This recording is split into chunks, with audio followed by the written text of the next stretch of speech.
Welcome back, loyal and faithful Noggin Notes listeners. Thank you for downloading our podcast. My name is Jake Wiskershin, and I have been the host of Noggin Notes for the last 99 episodes. This is our 100th, and I'm really excited because for the first time in our 100 episodes and the past 2 full calendar years, I get to interview a man who has become a very good friend, even though we have never actually met in person. He is the founder of Noggin Notes, the app first, which then became the app and podcast. His name is Sifiso Ripinga.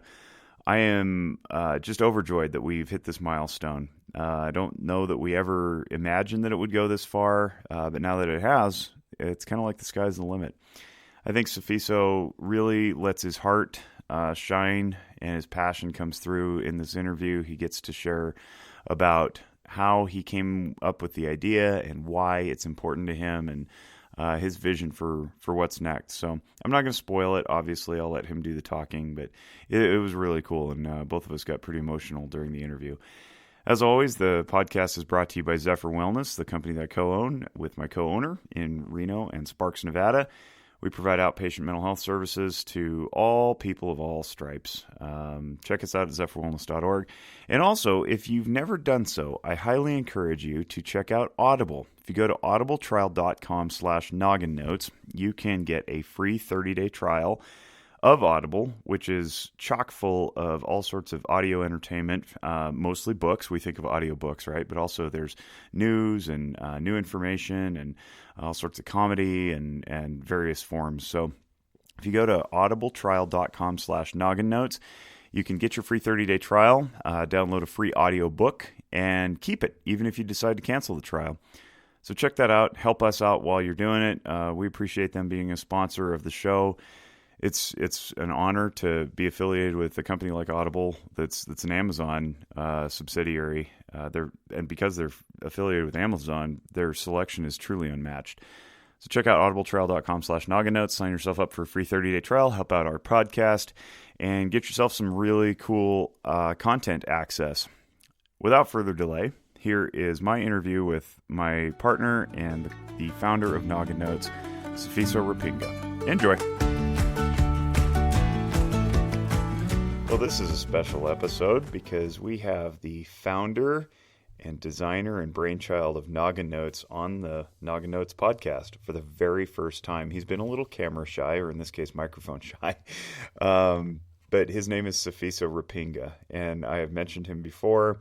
I've mentioned that he's in Cambodia, where he currently is right now, but he's not actually in Cambodia anymore. He's back in his home country of South Africa. And say hi, Sifiso. Hi, everybody. Hi, Jake. Man, it's great to have you on, dude. I think for the listening audience, they may not know that you and I talk, I don't know, not as frequently as we'd like, I think, because you and I have genuinely become friends through this, even though we've never actually met and embraced and shook hands, because you're halfway around the world. But we talk a lot, and we've talked a lot over the last 2.5 years now that we've known each other, and we've become pretty close, and I really appreciate our friendship. Yeah, man, it's been an insane journey, but finally I'm on the show. So many people have asked, when are you going to be on the podcast? I'm like, well... I don't really like doing that. It's not really my thing. I'm the man behind the scenes, guys. I'm just, the mixer. Yeah, no, but you know what's so cool about that is that you have a story to tell, and part of that story starts with Cambodian internet. And for the listening audience, we actually had a false start on this particular podcast where we were like 45 minutes into this thing, and we basically just started over because the internet is so crummy there. But we found another way to connect, and now we don't have the echo that you were experiencing, and we don't have the big awkward delays. But the reason I tease is because part of this story, and we'll get into it, but part of the story is that you're just some dude who had a desire to do something to help people, to change the world, et cetera, et cetera. And I think what's really cool is that you can be an inspiration to a lot of people, and you don't have to have like fancy technology in a first world country and a big giant Instagram platform and following. Like, you can literally create this stuff out of nothing. And now we're really truly reaching people. And I've got a really cool story to tell later on, but I want to start by sharing my version of what happened with Noggin Notes, because I mean, this is the whole point of this particular episode, is that the listening audience gets to hear this really, really cool story, but also be inspired at the end. And I really hope that works. So my version, and then I'll kick it over to Sifiso to fill in the gaps, but my version of what happened is I get contacted about January of 2017, or maybe late December of 2017. I can't remember.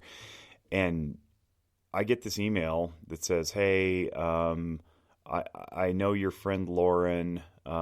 He said to talk to you about mental health stuff. We want to create an app."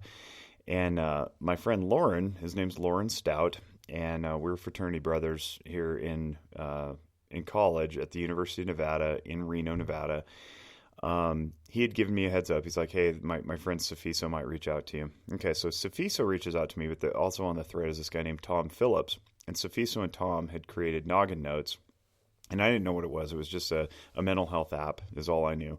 And they came to me and said, "Hey, we realized that you're friends with Lauren. Lauren said you do this mental health stuff for a living. We're looking for some direction on this app." And I took a look at the app, and I know nothing about apps, but I know mental health. And I said, "Man, I really like what you're doing here, but let me give you some direction. I think that what you should do is take these 10 core emotions that Carol Izzard studied, and you can go from there and create your note-taking app and create the journal and all that."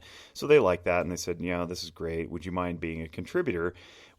Could you write some articles? Because eventually we want to just teach people stuff, not just be a diary virtually implanted on people's mobile devices." And I said, "Yeah, that's great. I like writing. I have an undergraduate in journalism. It's cool. I love writing stuff. It's my jam." However, I had just finished up doing a radio show for about 16 months. And I said, what's faster than writing is talking. So podcasts were really gaining notoriety back in that era. And I said, "Let's try to do a podcast." And then they had the idea that we could embed the podcast into the app. And I thought that was really cool, but I didn't know how that worked because I don't do that. But so I just volunteered my services to do this podcast, and that's what it's become. And here we are in our 100th episode, which just is mind-blowing. And I know last episode I said we don't celebrate milestones, really. We just acknowledge them and high-five and move on. But this is, I think it really is truly worth celebrating. So I'm going to pause there. And Sifiso, you could tell everybody how you met Lauren, what that relationship is like, and ultimately how this came to be, and why it's important to you. Firstly, I just want to say thank you for all the work you've done, mate, and cheers to 100th episode. And it's pretty incredible. I would have never thought we'd be at this moment right now. Wow, that's crazy. It is, right? It is crazy. But I'm very grateful, humbled to know that so many listeners are actually listening to you and to us, what we put out there for them. And hopefully it's changing someone's life or helping somebody, which is why we started Noggin Notes in the first place. So getting back to that, so I met Lauren when I lived in Singapore. We were both in the casino industry, and that's about 8-9 years ago. No way. Was that long ago? Yeah. Really? Yeah. A long time.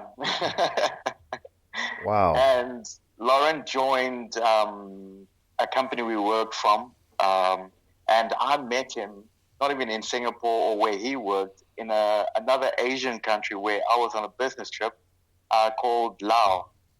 Laos is very, very third world, and they've got a few properties there that I had to go down to help down.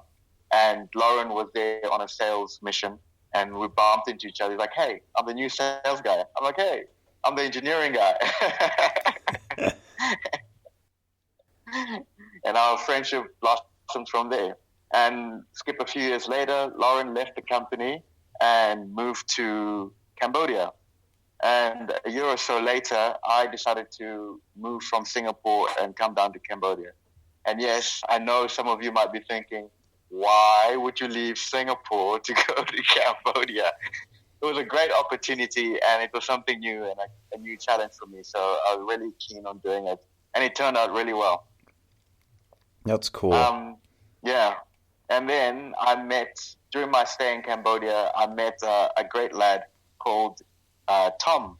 Tom was on sort of a digital nomad. So he was traveling around but working remotely. And he was in Cambodia for about 3 months. And that's how I met him and we became friends. But later on, Tom left and went back to the UK. And a few events happened in both our lives, but without knowing about it. Like, he was back in the UK and things were happening there, and I was still in Cambodia and things were happening here. It's one of those dark times in people's lives. In my life, it was really, really dark, emotionally catastrophic, but that's how I perceived it at that moment. And everything I did wasn't going the way I wanted. I was trying to control a whole lot of things. My mind was going from 0 to 100 miles every minute of the day.